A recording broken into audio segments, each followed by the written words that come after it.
Diba? So magandang hapon sa lahat. It's me and the Market and welcome to my channel.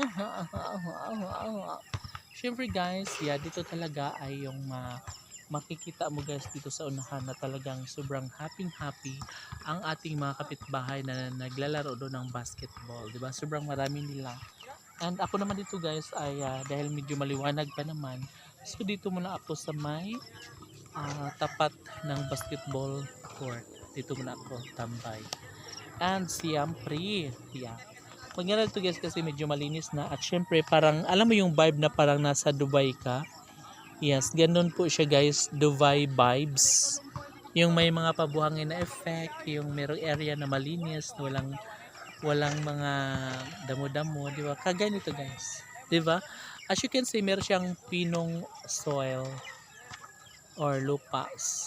Meron siyang mabuhangin na texture ng lupa which is good, talagang nakakapagbigay siya guys ng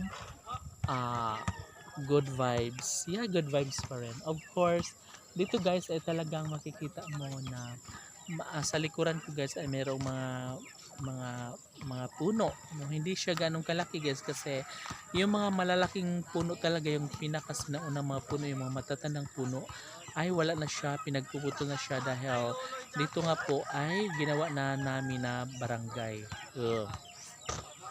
So unlike before guys na talagang dito talaga ang mga malalaking puno, nandito yung mga talagang mga sinaunang mga puno pa na talagang hindi mo akalain na dito kami maililipat.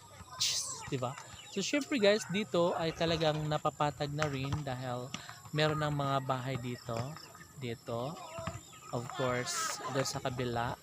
Syempre guys, ang lahat ng iyan ay nararapat lamang na magkaroon kami ng mga tirahan kasi wala kaming tirahan guys. So iba pa rin kapag meron kaming matatawag na pahingahan or tirahan ng buong pamilya, di ba? Kasi iba pa rin, kasi mas tsaka guys pag wala kayong matutulugan, di ba? Sobrang hirap noon, talagang may stress, madidepress ka noon pag ganun, kasi ang tirahan talagang unang-una nating kailangan, lalong-lalo na kapag tuwing gabi, di ba? Sobrang hirap, wala kang matutulugan, very uncomfortable ka guys pag wala kang mahigaan na mahusay, di ba? Kaya thanks God dahil po meron na kaming tirahan ngayon. Kahit pa paano, kahit nasabihin nating yan lamang po ay isang tinatawag nilang temporary shelter, but I believe na nakapagbibigay siya sa amin guys ng comfortness and talagang family vibes at talagang masasabi kong wow, ito na nga, ikaw na nga ang wait,